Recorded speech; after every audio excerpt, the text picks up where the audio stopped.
And hello, everyone. I am back. It is gray, gray, gray outside. I just thought I'd say that. For another reading for my book, Cabin, fourth in the I See Things in Blue series.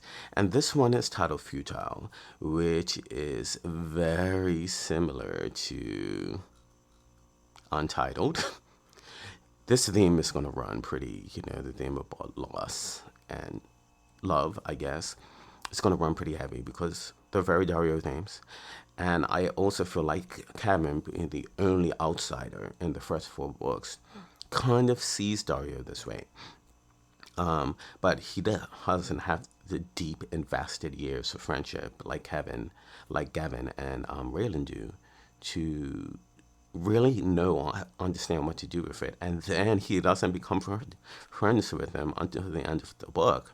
And that is the final year of high school. So 3 years of not really knowing what it was that he was seeing or how to deal with it. And then he has his own friend group. So it doesn't, really matter. Um, he doesn't really take it on because there are lots of people that have issues. And, if it crosses his path, he'll do his best to, work with it. But on the other hand, when there's hundreds of other students and he also has his own friends and a massively large family on both sides, he has a lot to take on his own just for regular day life. So yeah, he thinks about it every time he sees them, every time they cross paths and stuff. But gives it the emotional weight that you would give anything for someone who you don't physically have enough time to squeeze in until you do, which it is something that Kevin would definitely like to do, but he's not holding out hope because he can do those things with other guys. So it's not like he's hard pressed that it has to be Dario. He's going to live his life, and if the fates to allow for it to be Dario, he's going to jump at that opportunity and not not let it pass him by. So yeah, it speaks to a lot of how he can witness the depression, but isn't really sure what it is. And Dario, that's the other main reason. Dario is absolutely unwilling to allow someone like Kevin into his inner circle. Something has to fall apart for it to happen. So even if Kevin went out of his way to try to help, Dario would reject it. So it's just not going to happen. But that's why a lot of these types of poems are in here because of where they land in the space where Kevin and Dari are before friendship and after friendship. So here we are. This one is titled Futile. I feel like all these days, I feel like all I do these days is dream. I live in a real world, but my soul resides in a place of make believe, filling my life up with things and possibilities of a reality that can only exist in the confines of my mind. I've become so lost in this dream because the me that I am would surely remove himself from this planet, and I can't let that happen. But I can't live in a dream because to dream I must be asleep, and walking around zombified is no way to live life. I can't reach my dream if I stop, but I'll cease to exist if I dream too much. Conundrum. So I'll leave the world behind just one more time. Maybe tomorrow my dream will be mine. I feel like all I do these days is dream. Okay. Yeah. I had an extra ass on exist, and that's what I did there. It said, but I'll cease to exist with an ass if I dream too much. And I was like, no, that's incorrect. Um, Again, this is very Dario. I think everybody can kind of see him this way, that he dreams of a life that he can't really have because his true self would not live in that life. And if you hear any loud buzzing, my very, very beautiful and too loud, but I can't afford a new one yet, bar fridge is literally right here. You can kind of see the shadow of it off there in the corner. And it turns on and off frequently. Right now it's on. So if you hear it, it is what it is. I'm in my bedroom. This is the best place with the most blank wall. You know, you can kind of see it behind me. So we're not going anywhere else. And the only thing about natural light is how it keeps getting brighter and darker. Whereas with the circle light, it's very consistent. But I have to close the curtains.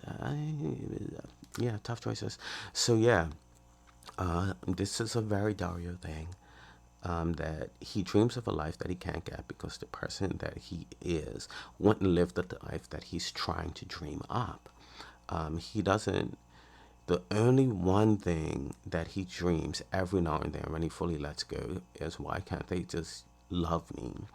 You know, just, love me because of everything that he does, everything that he gives them, everything that he's willing to be for them, even if those things go against his very core beliefs. Like, he invests so much into it. And whenever he has a nervous breakdown, a lot of it comes from this place. But then, if you remember from Dario, the first time he had a nervous breakdown, he came out on the wrong side and he said, if they want perfection, and if they want straight, and they want like non-gay and all these types of things, if that was what they wanted, then he was going to be more than, which is the wrong way to go. And that's what gets him here. After putting so much energy into becoming what he thinks his parents would desire. Yeah, training. His parents would desire. He keeps dreaming about the wrong life and wanting it to be his, while also embracing that if he stops dreaming, the person that he is will cease to exist. In this poem, it's actually about, trying to find the will to continue to dream. But as it relates to Dario, it's more about actually to stop dreaming, to stop thinking about this life. Yes, you will cease to exist, but the you that exists as you are isn't real anyway.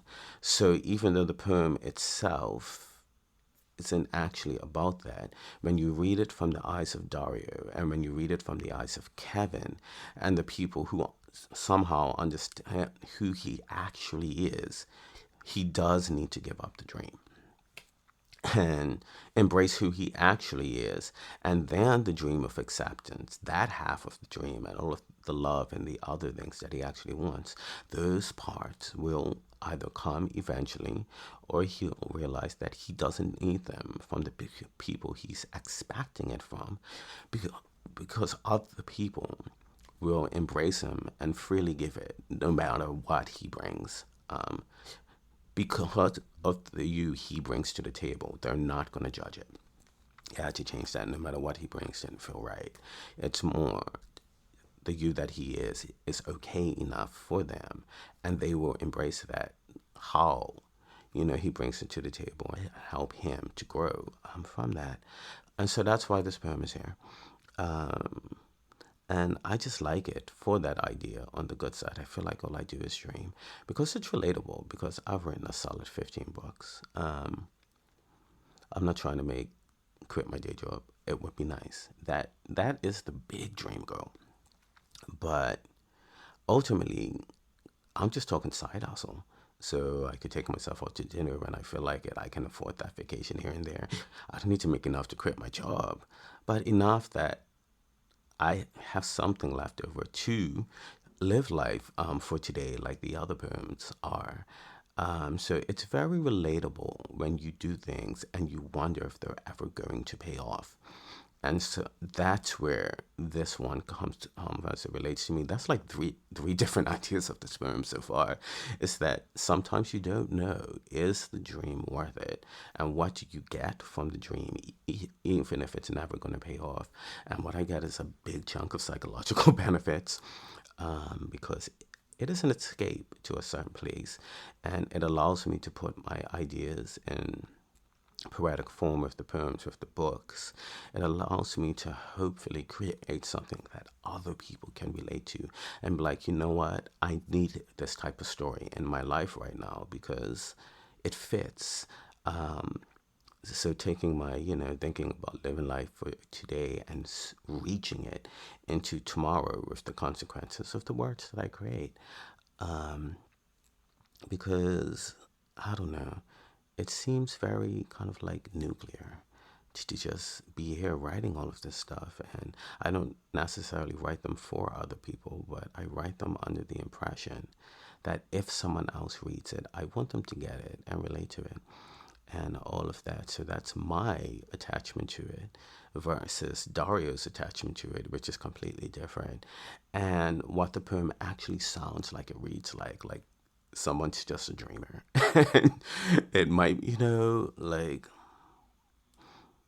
yeah, yeah, yeah. I've become so lost in this dream because the me that I am would surely remove itself from this planet, and I can't let that happen. That's a very Dario line.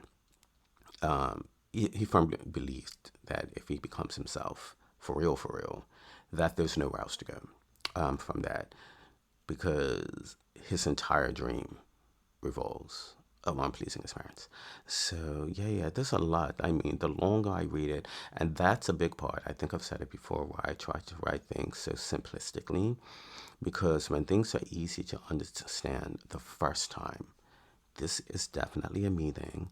And I sometimes wonder, before I explain what I'm trying to say, if other people feel that way, like if they get discouraged because things are slightly too intellectual, so they spend more time trying to figure it out than trying to emotionally invest in something they actually already understand. And I get that way a lot, even in conversations. Sometimes I think people are just way too smart to be talking to me because I don't really know what you're saying. But on the flip side, if they're a billion times more intelligent than I am, but they say things with certain types of sentences and structures that land easily on my brain, and I don't have to do that much guesswork, it makes it easier for me to understand concepts that are out of my realm because I've already entered the door. Once I'm inside, it's easier to kind of navigate the difficult things that I don't understand. Um, and that's why I write my poems like this, because it's easier to go back and reread them and think about them again and do this. And it makes it that way for other people as well. That if reading it the first time, they kind of get it on a surface level without trying, very minimal effort, then it makes it easier to go back and kind of see where these things attach to you, why you felt this way when you read this sentence, why this sentence doesn't quite fit you, and all of that type of stuff becomes easier to do when you don't have to try so hard to get it the first time. And so that's me right now, literally going through the motions, rereading my own poems, talking to you, whoever is watching, is that I will read them and I will find lines and be able to associate them with myself differently and also with the characters differently, because they were never meant to be associated with characters every time that I read it, because the first time was easy. I don't know. That's the only way I can explain it. And I like the word conundrum. That's why it gets its own line, if you read it. I'm still debating whether I want to move the last line to maybe tomorrow my dream will be mine. I feel like all I do these days is dream. I think it fits a lot better when it's together. And if I move it away, people will pause too long when they read it. And then the idea will become disjointed. So I don't know why it bothers me, but it's really bothering me. I want to put it on its own line so bad. I feel like all I do these days is dream. I'm not going to move it. I know I said I thought about it. I'm absolutely not going to move it, but I'm going to stress over it and keep stressing over it. And every time I read it, I'm going to be like, maybe you should move the last line. I'm still not. It's going to stay right there in the stance. But that's just me. But anyway, that's my talk there. And as per usual, if you've made it this far, thanks for stopping by.